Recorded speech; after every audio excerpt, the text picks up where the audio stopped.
Alexis Ramirez, Savannah Taylor. and together we are the Chrysalis Collective. We're going to be talking about our first periods. Woohoo! A big life-changing event. Like it's a lot of people's first time connecting with their wombs in a very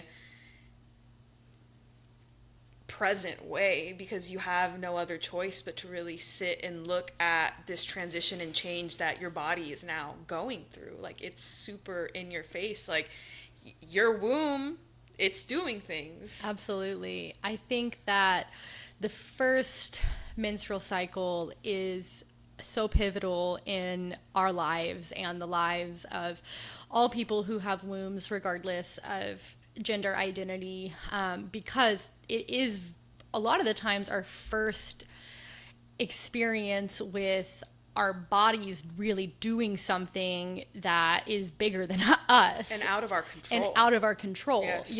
And to go from, it's very much going from you're a child, to now you have this cycle that it is your responsibility Yes. to connect with it. Even as a young child or as a preteen, you're given the opportunity to walk through that door. And it's very much a portal, and how you are treated for the years leading up to your first cycle to, for the years afterwards, like it's very important. It changes it impacts everything about us, how we are connected to our cycles and the stories we're told about them and what they mean about us.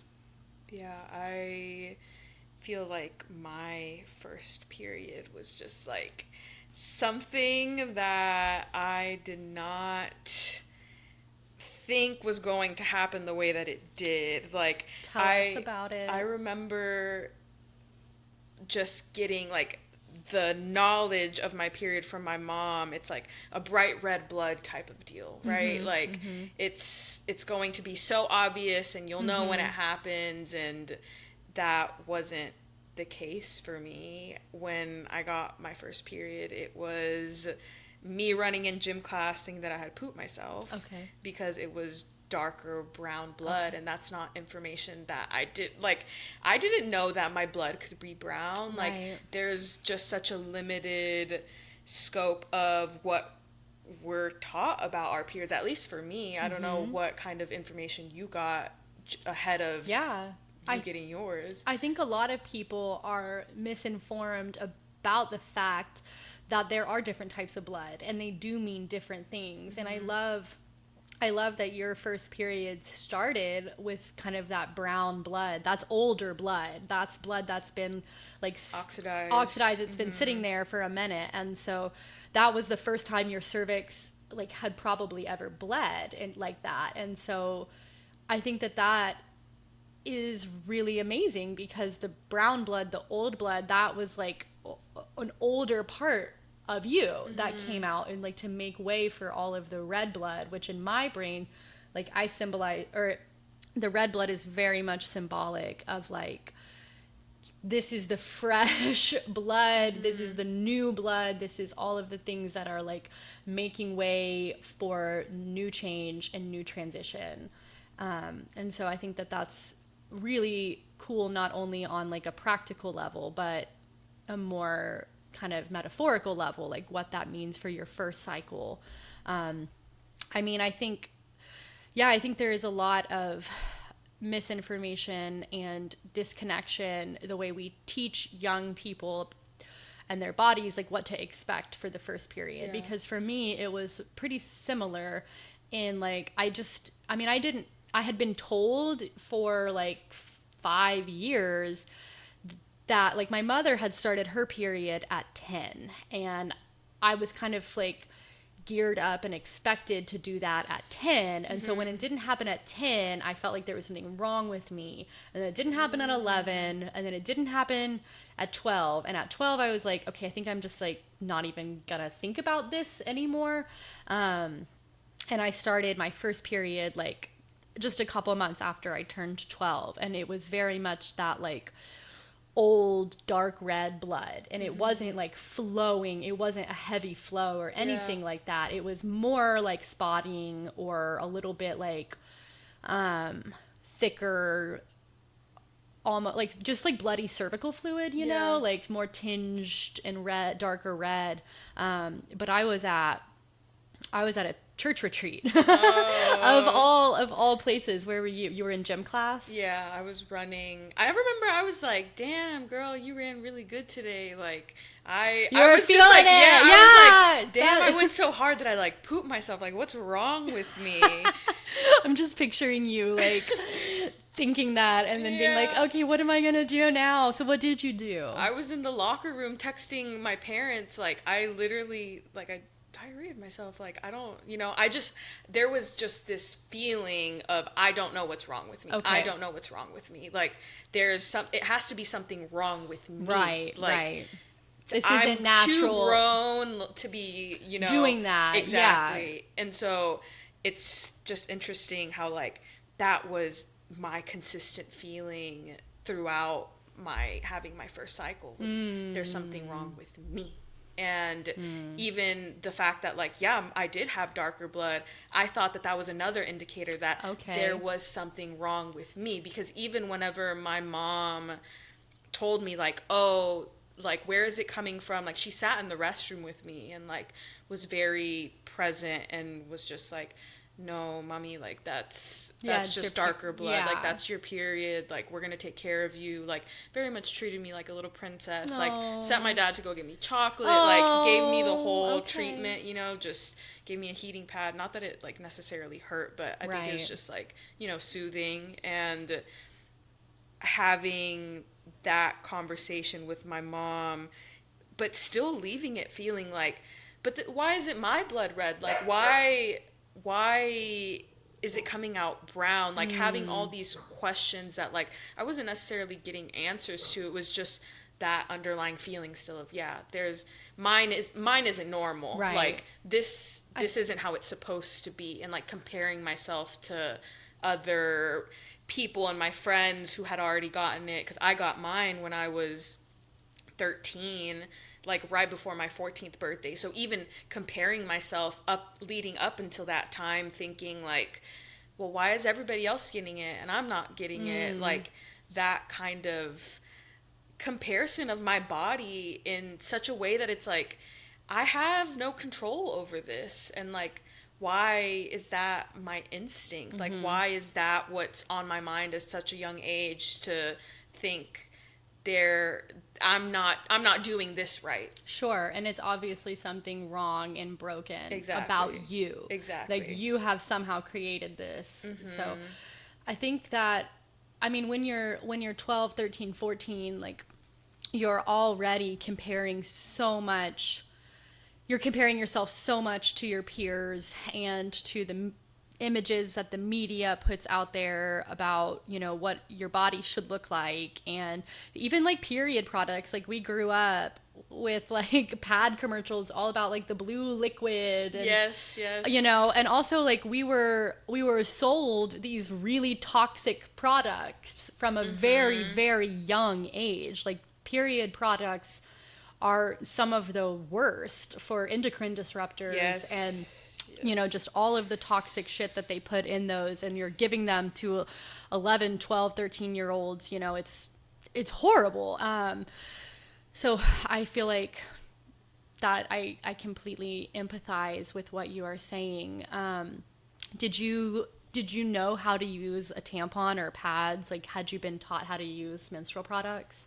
Not at all when it came to tampons, but I feel like pads were pretty straightforward, and they're, it's a sticker, so stickers were fun as a kid. Like, and I actually am getting a flashback now of, like, my mom sent me to this camp called Camp She, and in it, we, like, it was like a girls empowerment camp, and we did, like, art with tampons and pads. Wow. So, like, we made, like, little butterflies out of them and, like, soaked them in water to see what they would do. Like, we were actively engaging with things that we weren't necessarily using yet, or I wasn't at least, but I knew, okay, this is what it's going to do. So I think that was something, like, a very powerful gift that my mom gave to me. I love that. Yeah, and being able to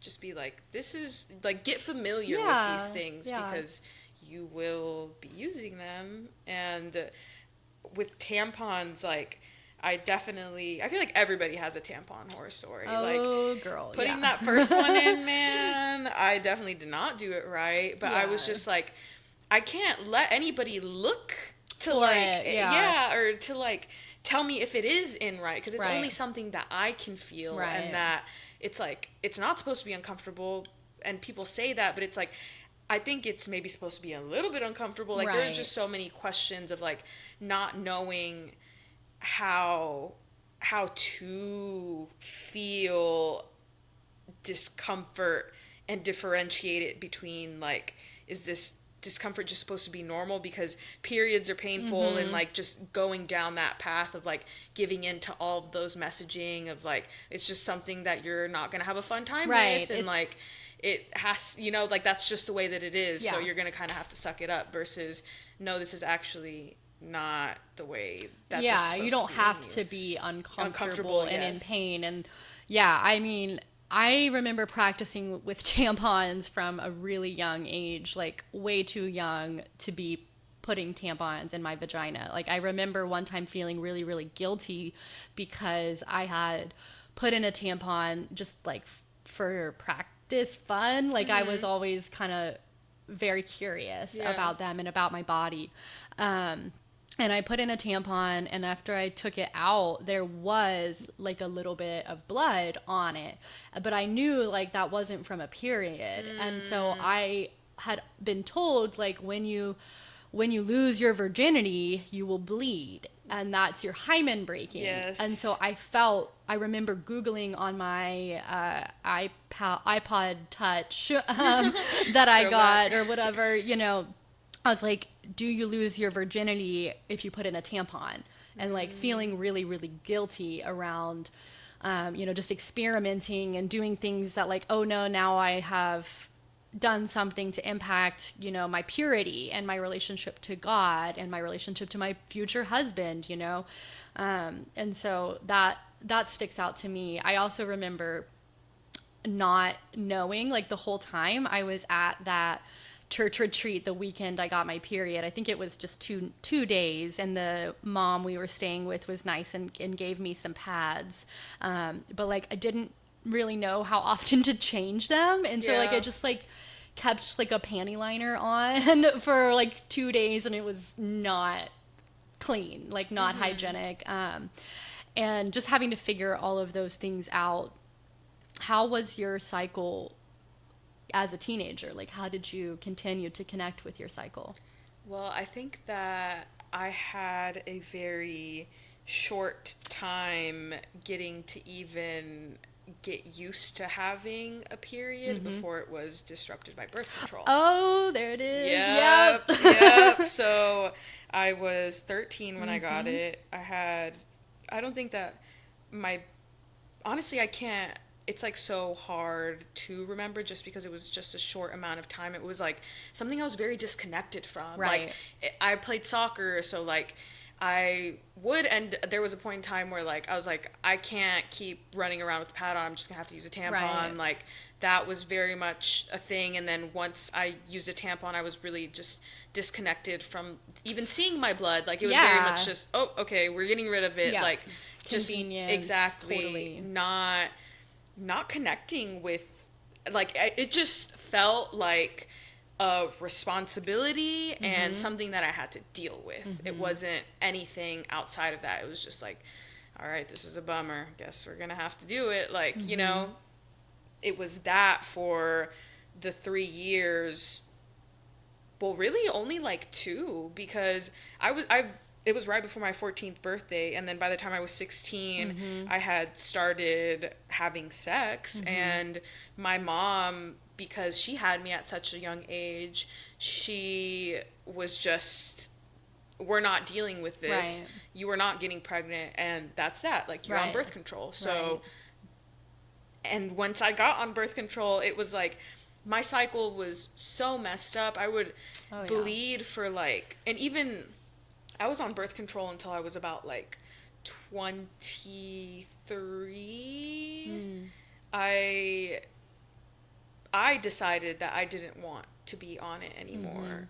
And during that time of being like on, I had the implant, so it was just like the Nexplanon arm implant. Yeah, and I like would go through phases where I wouldn't bleed for months, and then I would bleed for like an entire month because my body was trying to make up for all of the bleeding it didn't do. Yeah. And it was that or the complete opposite, where I, for just months on end, had a slow trickle of blood. Breakthrough bleeding. Exactly. Constantly. So it was just always like I did not feel connected to my womb. Like I was just very, I don't want to get pregnant, and that is the worst thing that I could do. You know, it's the most shameful thing that could happen. And it's just so funny to think about. Like now my parents are like, so when are you gonna have a baby? I know. Isn't that the worst? Yeah. Yeah. I mean, I feel that, and I bet that so many listeners feel that too, because I was put on birth control. I had the same type of experience with my cycle at 12, feeling very like it was a little bit irregular. Like some months I would have it, some months I would have more just like really intense mood swings, and then I don't even really remember like I remember one time shoplifting a pregnancy test. I had never had sex, and I was like, my period is 11 days late. Like I must be the next virgin birth, obviously. So I stole a pregnancy test from Walgreens, and spoiler alert, it was negative. But just like not having an understanding of my cycle, and then about a year and a half after getting my period, I had a boyfriend who we were never sexually like involved. Like we never had sex. We never even did anything close to sex, like because we were both raised in church. Like we were very scared. All we wanted to do was get married so that we could have sex. Like that's all we wanted to do. There was gonna be no premarital sex, but it was gonna be all about marriage. And so I was placed on birth control from the age of like 13, 14. I did the pill and Depo-Provera, and Depo, I was on that from 14 to 16. And then after 16, I didn't have a period for like a year because of the regulation from the Depo-Provera shot.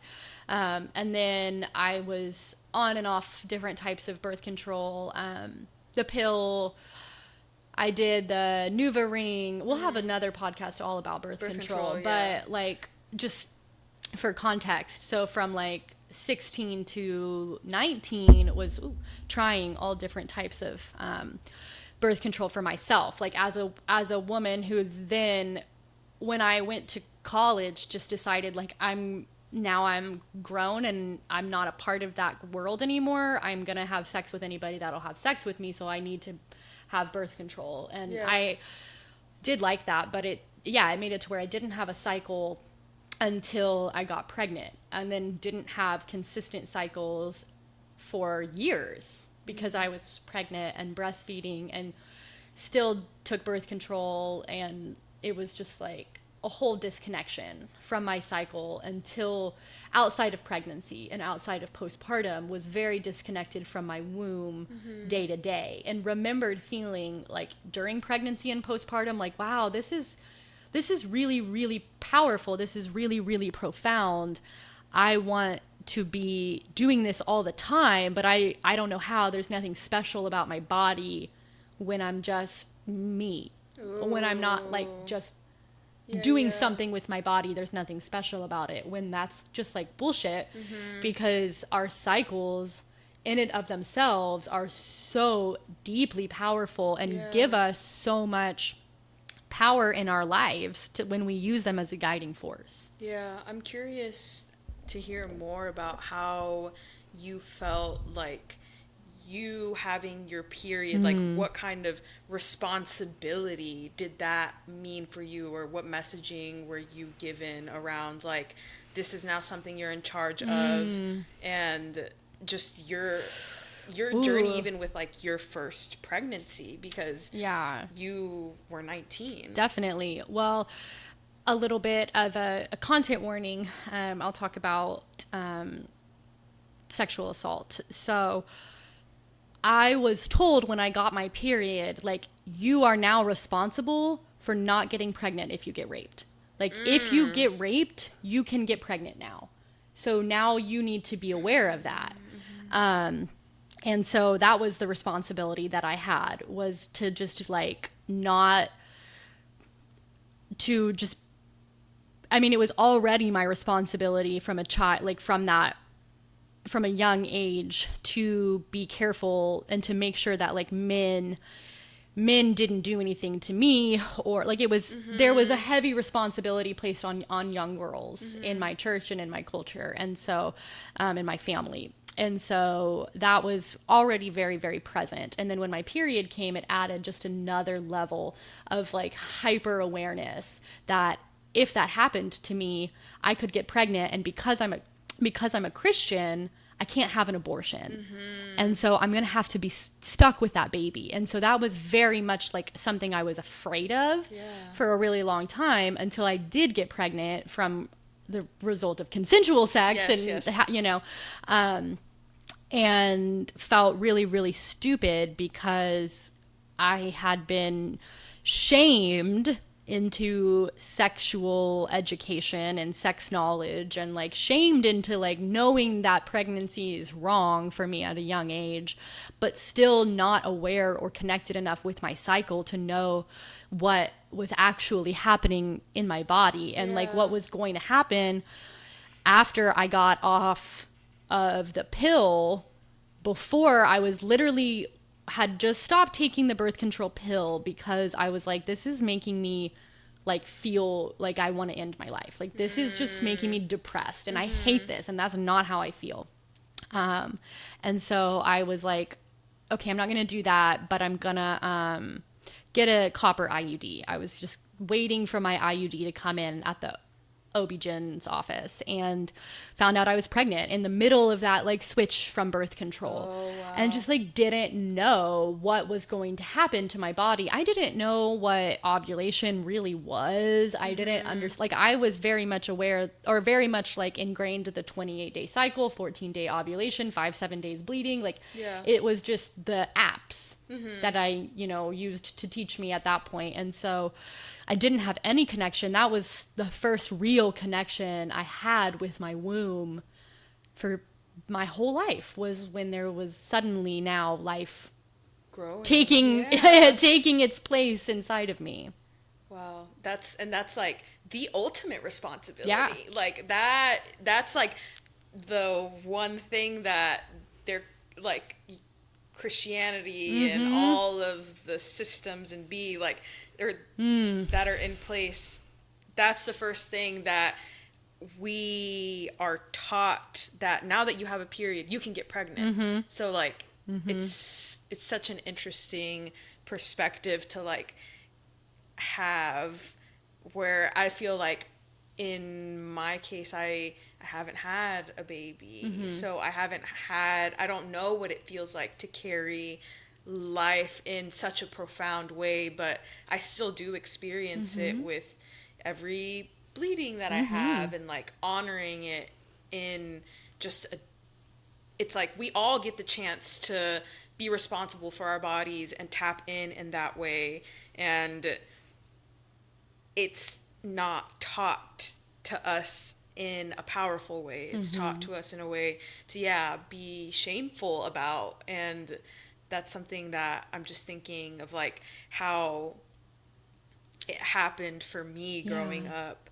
I got my period, and in Mexican culture tenemos una quinceañera, so it's like that. I got my period. I had a year of like, okay, this is something you're responsible for. Like, and then I had my quinceañera. So I feel like those two things were a lot of signaling and messaging for me of what it means to be a woman and what responsibility I have now being somebody who I can date now. I can have relationships with people now, but it's still not the way that I wanted to interact or be in that space with other people. Like I remember just being so like I I felt like I owed people things. Like the first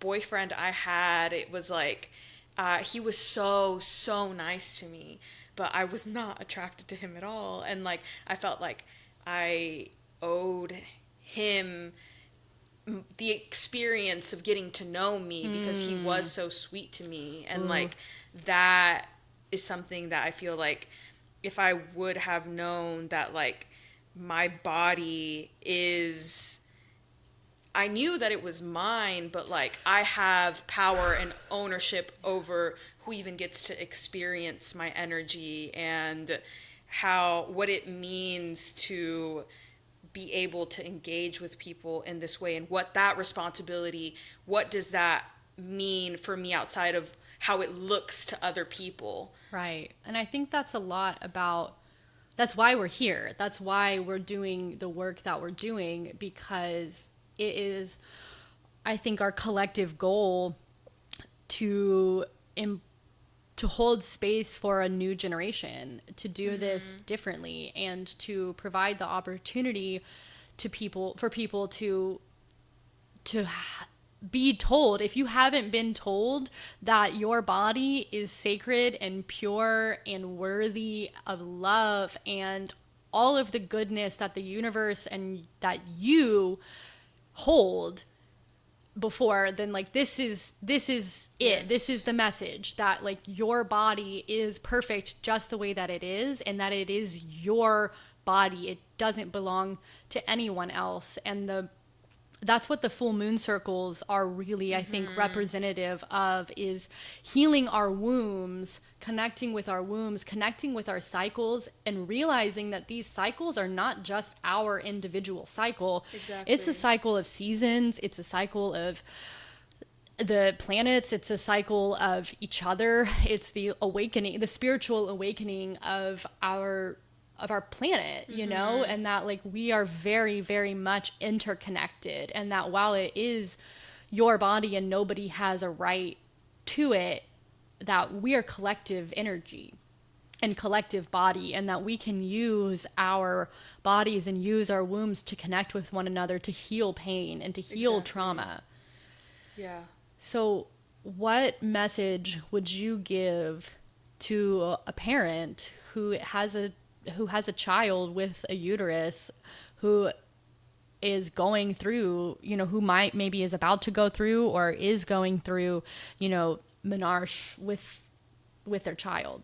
I think that what I wish I would have gotten more of was how powerful I am, like how powerful it is to get to know this part of myself, like really give the child their power back in how is this feeling for you, and staying curious instead of trying to be so, well, this is how you're going to do things now. This is what things are going to look like for you because this is now your experience. And now you're serious. Now you're an adult. Exactly. When like that's not true, like at all. Like the fact that you were like, oh, now you're a different person. Now you're more mature, you're more grown. But like 13, 14-year-olds, those are still children. Exactly. Those are people who have a playful spirit, and like menstruation should be playful. It should be a fun, beautiful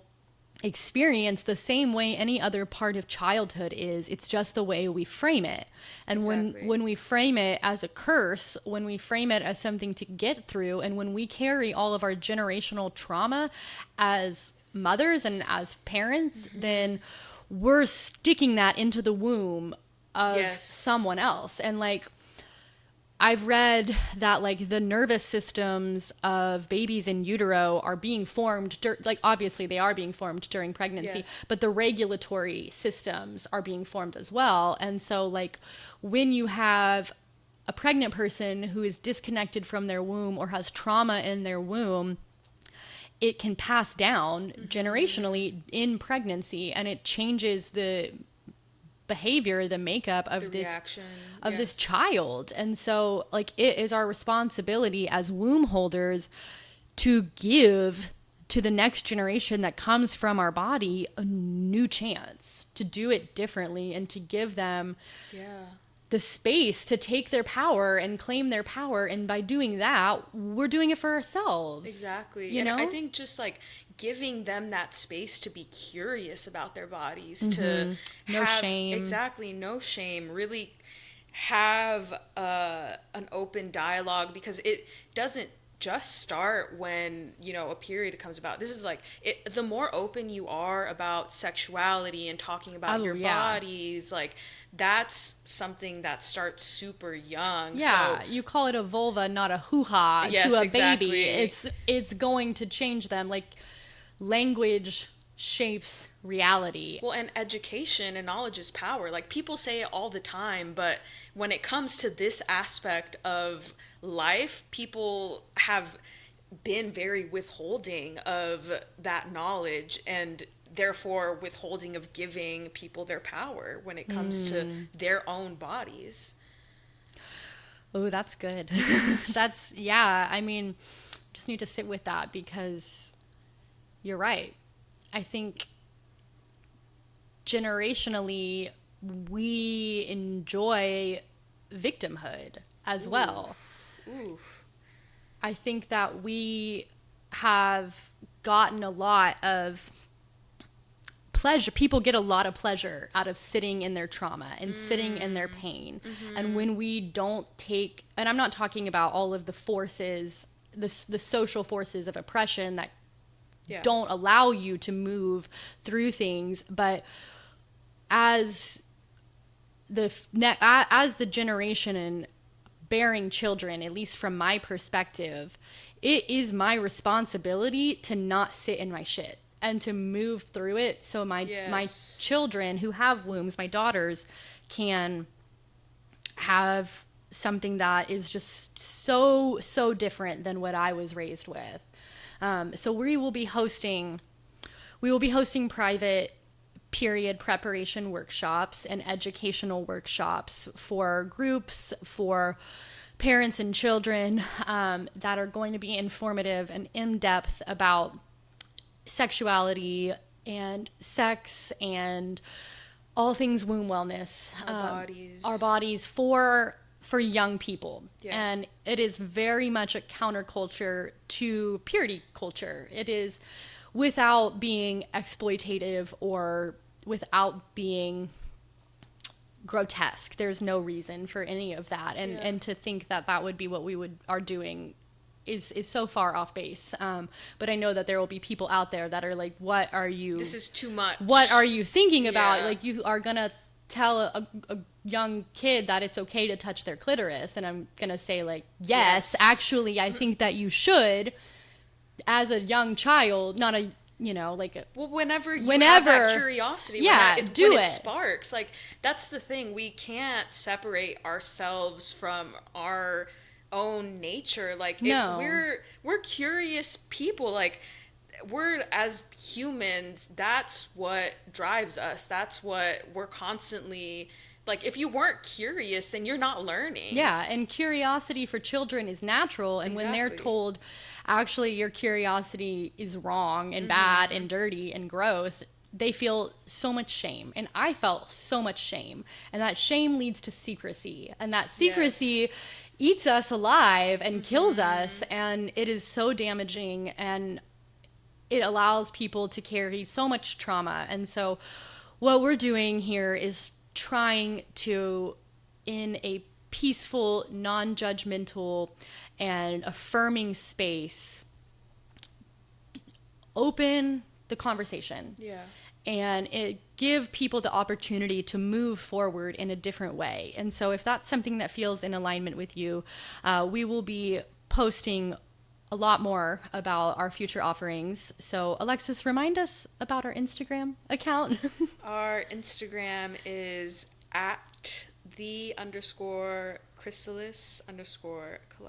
Okay, I'm gonna have to get used to all the underscores. Yes, it has 2 underscores, and our individual Instagrams are at Soliluna Postpartum. And I am at Metamorphosis Life Doula.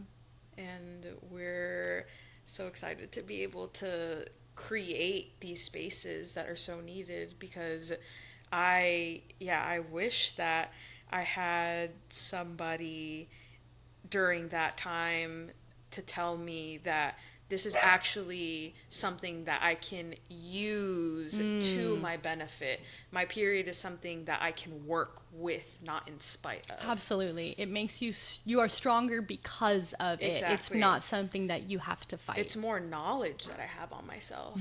And that's such an empowering place to be. And that's the ultimate goal of, I feel like, everything that we're doing and wanting to create spaces for, is to give people their power back, to create that meeting where you get to come to these knowings and think, oh wow, like, yeah, that's me. Yeah.